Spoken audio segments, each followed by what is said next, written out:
Hello there and welcome to another one of our Lexical Lab 1 minute English videos, helping you learn English fast.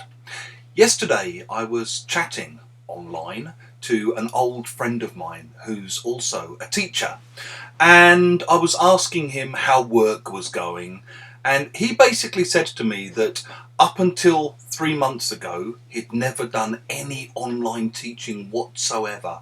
All of his teaching had been face-to-face in classrooms.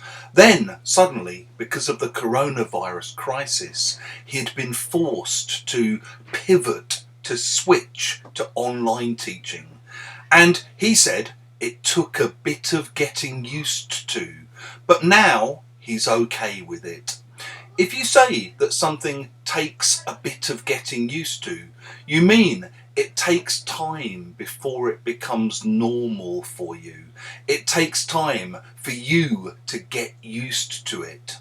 In the same way, maybe you start a new job and you have to travel quite a long way to get to the office, and as a result you have to get up much earlier than previously.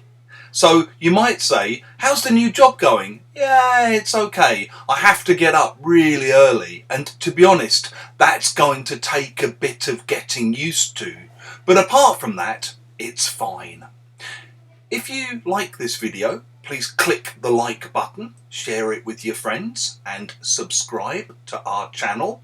In the comments section below, please give us some examples of things that took a bit of getting used to for you in your life.